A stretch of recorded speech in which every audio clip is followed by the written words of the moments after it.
This is the 18th annual Rochester Chesterton Conference. And it's the Father Leo Hetzler. The Father Leo Hetzler Chesterton Conference. And you know, Father Leo Hetzler was our mentor for many years. A saintly man, really, a great man, a great scholar, extremely patient with us, and he encouraged us to get this event started, and you know, was with us for many years. Died about 4 years ago. Sorry, 5 years ago, 6 maybe. And just kind of left a legacy, and you know. Today I meet people that say, Father Hetzler, oh, I had him, Father Leo Hetzler, I had him for this or that subject, and oh, I love that guy. You know, you meet all kinds of people around Rochester whose lives he's touched, you know, and you just feel like, when you know a saint and you work with him, you feel like, well, not like a second-class relic or third class, but like maybe like an 8th or 9th class relic, you know, because you knew them, you touched them, you know. So that, you know, it's just such a privilege to have known such a great man. All right.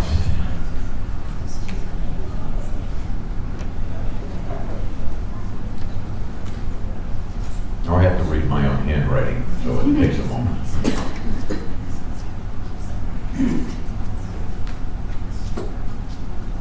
This is about the real England, this conference.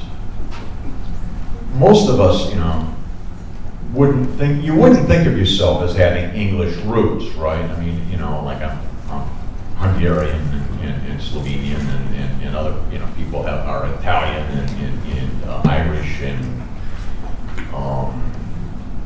you know, from Caribbean and African and you know, Chinese, from all over the world in this country. So you know, so you're not. It seems like such a strange idea to say that you have English roots. John Panukin in the room? No. No. Okay. Good. You know, and you know, if I said, well, actually, you know, you do have English roots. You know, it would get his blood boiling, which is why I just kind of said that, because I'm always going at John a bit. But being raised in this country, you know, because you learn to speak English, you know, you're already compromised. I mean, you have English roots, but it goes deeper than that. Because speech and thought are so related, as Philosophy 101 teaches us, and so if you speak a language, you think in that language. And so your very thought is inseparable from English, and English, you know, is fundamentally, we all have English roots if we live in this country, no matter where we're from. And it also affects, you know, other aspects, you know, of life, you know, our government, culture, whatever, anything in this country, maybe except manners. But you know, we've absorbed a tremendous, the bulk of how we live and what we practice is really rooted in England. You know, and you can attack this concept, and if you want to argue it, you're going to argue with me, and then you're going to be arguing in English, and so you know you're not going to really get anywhere if you attack it. You've got to, John, you've got to suck it up.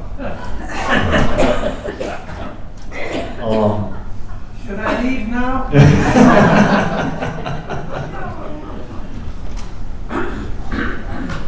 So what we absorb and derive from English culture directly impacts all sorts of aspects of our lives. even if you were cynical about the American Revolution and say, well, we throw out those English aristocrats, then, as some historians will answer, well, you simply, you fools, you simply traded one group of aristocrats for another. There's a cynical statement, but it's not too hard to find that in historians today. But the point is, you can't escape it. Like it or not, we have English roots, and we ought to know more about what is England really, or as Joseph Pierce puts in his book, what is real England. These are our roots, and the study of these roots is our business. In school, we're taught to kind of skim the surface of history. You memorize a lot of dates, you study battles, what kings came here and there, or whatever dictators, or conquests, invasions, plagues, famines, and all this stuff. These are events in history, but the real study of history always looks beneath the surface and beneath these events and sees some of these events as symptoms rather than really causes of anything.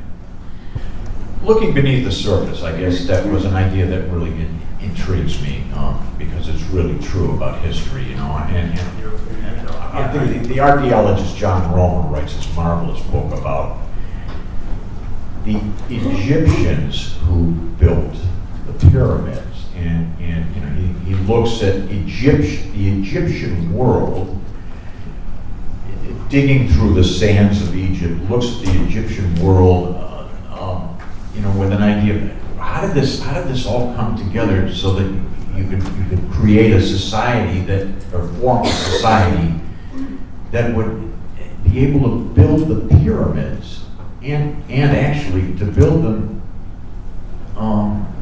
to such tremendous accuracy that they stand today. Particularly, he works up to the Pyramid of Giza, which is geometrically accurate for like 7 inches to within, like for a 730 some foot span is accurate to within 7 inches, which is a tolerance that can't be handled by construction methods used today. And these were prehistoric people, because the Great Temple of Giza was like created before hieroglyphics, was formed before hieroglyphics, and has this incredible accuracy. But Romer's point about all this, it's great, it's an aside, but it really shows where his heart was and where his mind was as a scientist. He says, almost as an aside, he said, what were they thinking? And that was the first question that really intrigued him. I mean, all the bones and all the pottery and all the stuff he dug up, was great. It was interesting, and he could make certain inferences from it. But his question that he would keep coming back to in a number of ways is, what were they thinking? And Chesterton would say this too. I mean, that a philosophy of what you're thinking is really the most important thing, and that's the most important thing in history. And that's why it's kind of hard to study history, because we get names and dates and kings and battles, but we don't really, see things from the inside.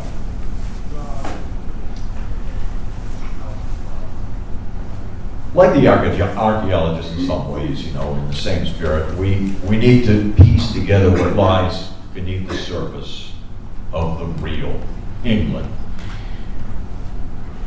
What was England? How was it shaped, formed? What inspired it, defined it, nurtured it, and then ultimately what warped it, betrayed it, and whence the seeds of its own destruction. Joseph's book, Faith of Our Fathers, which is available for sale in the lobby, inspired this conference.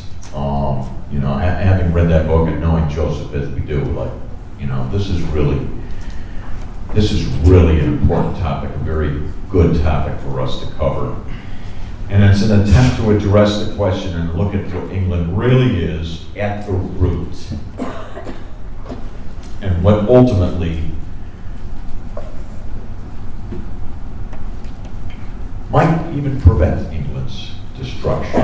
What is the soul of England? And when you talk about the soul of England, you can't deny it. You're going to come to the church. We'll get a glimpse today of how the church played a fundamental role in forming England.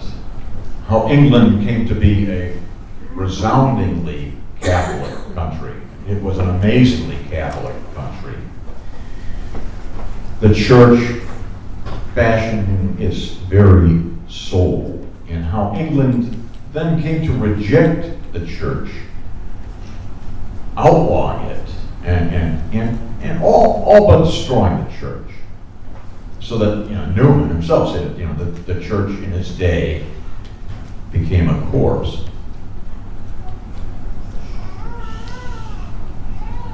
But it's the church, Chesterton observed, historically, the faith has often died. Whether it's killed from outside or dies from old age.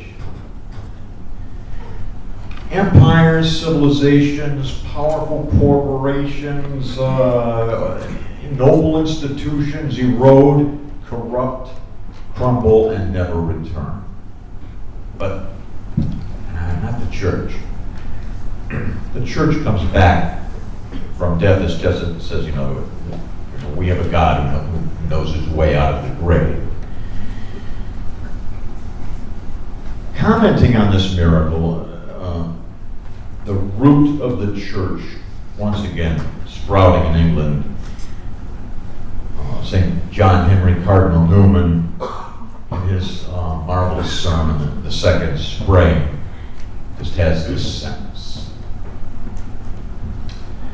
The English church was, and the English church was not. And the English church is once again. As Chesterton described it, there's something living in the church. A dead thing can go with the stream, but only a living thing can go against it. So there's something about this root.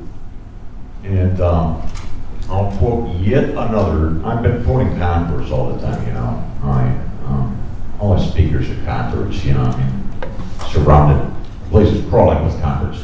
Anyway, I have to put up with it, but I'll quote yet another convert to close here, and that's the poet John Dryden, with his image. As when a tree's cut down, the secret root lives underground, and then new branches shoot.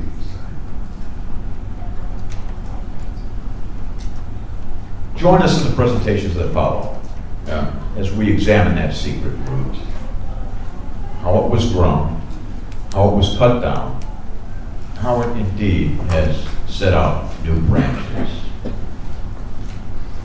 Thank you.